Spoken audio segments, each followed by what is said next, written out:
Olá, pessoal, tudo bem com vocês? Nós iremos dar continuidade às nossas aulas, dessa vez na terceira fase de aulas remotas. E para iniciar essa terceira fase, nós vamos trabalhar o assunto que é aves, o grupo das aves. Eu sou a professora Aline, professora da disciplina de Ciências, e sejam bem-vindos a mais uma fase de aulas remotas nessa pandemia. Então, vamos relembrar que nas aulas anteriores nós temos estudado grupos de animais que apresentam uma estrutura chamada de coluna vertebral. Esses animais que apresentam a coluna vertebral são chamados de vertebrados. Nas aulas passadas da última fase, nós já estudamos os vertebrados que fazem parte do grupo dos répteis, do grupo dos anfíbios e do grupo dos peixes. Nesta aula de hoje, nós vamos estudar os vertebrados que correspondem ao grupo das aves.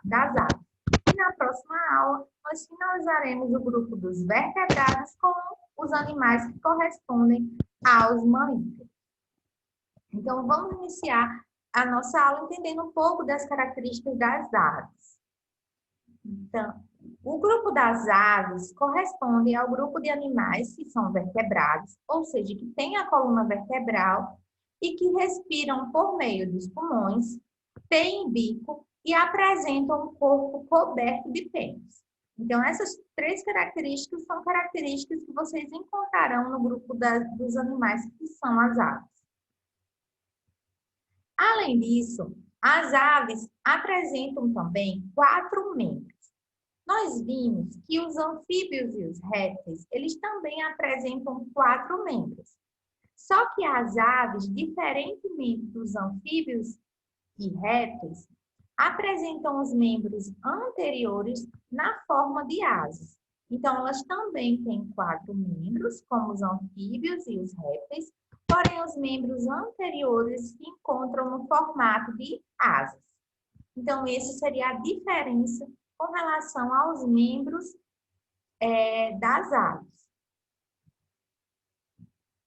Outra coisa que nós precisamos saber sobre as aves é que elas se reproduzem por meio de ovos. Na reprodução das aves, existe um processo de fertilização interna, ou seja, a fertilização acontece dentro do organismo, como nós já estudamos nas aulas passadas.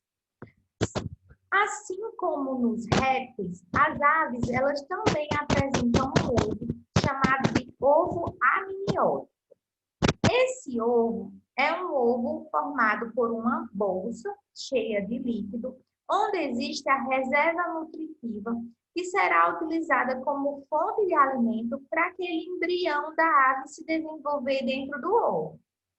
Além disso, esse ovo apresenta uma característica que é ter uma casca de carbonato de cálcio. Essa casca de carbonato de cálcio evita o dessecamento desse ovo, além de permitir a troca de gases, ou seja, a entrada de gás oxigênio e a saída de gás carbônico, permitindo então a respiração desse embrião que irá se desenvolver aqui dentro. Os ovos que as aves produzem são normalmente vigiados e mantidos aquecidos pela mãe ou por ambos os pais até o nascimento dos filhotes. Quando esses filhotes nascem, ainda depois de um tempo, nas primeiras fases de vida deles, eles precisam também de proteção e de alimento fornecido pelos pais, certo? Então, existe a proteção e o aquecimento desses ovos com a participação da mãe ou então de ambos os pais. Vejamos alguns exemplos. O pica-pau, no caso da ave que é o pica-pau, os pais eles se revezam na chocagem dos ovos, ou seja, nesse vigiar e nesse aquecimento dos ovos, certo?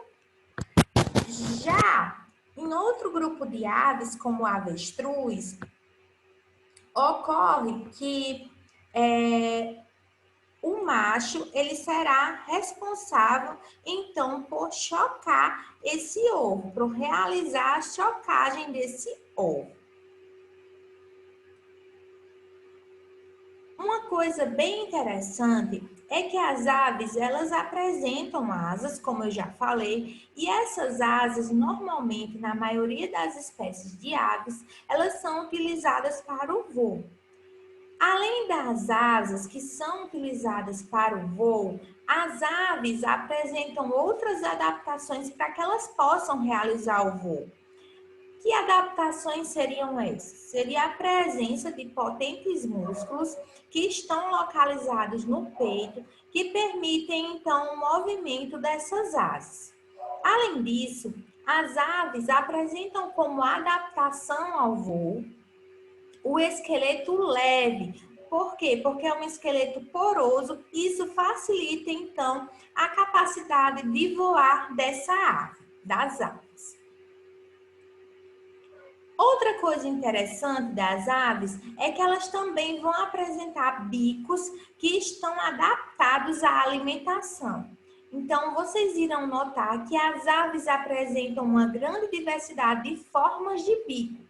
Cada forma do bico de uma ave, ela tem esse formato devido a uma adaptação à fonte de alimento que é utilizada por essa ave. Por exemplo, a arara apresenta um bico com formato apropriado para quebrar frutas e sementes. Já o beija-flor, é uma ave que apresenta o formato do bico adaptado para sugar o néctar das flores.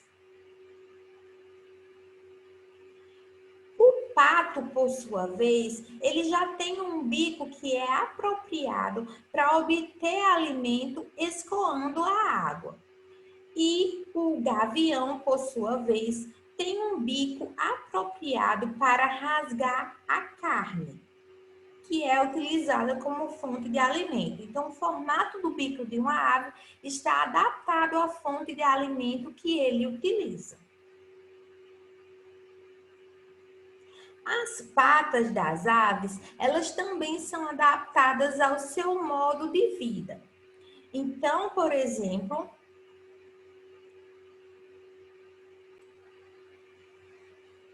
o pato apresenta patas que estão adaptadas ao seu modo de vida na água, permitindo que ele impulsione a água no local onde ele vive.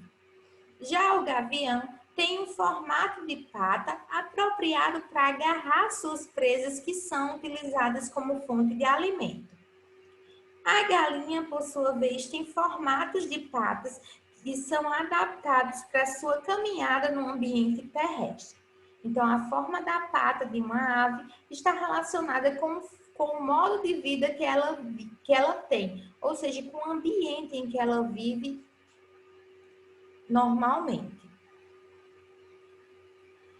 Então, com isso, nós encerramos a nossa aula sobre o grupo de aves e vocês poderão consultar informações sobre o conteúdo no plano de estudo que foi enviado.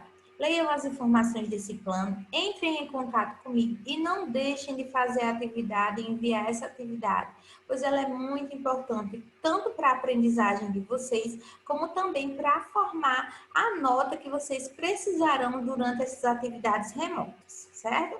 Então, um abração e até a próxima aula. Aguardo vocês para a retirada de dúvidas e recebimento das atividades.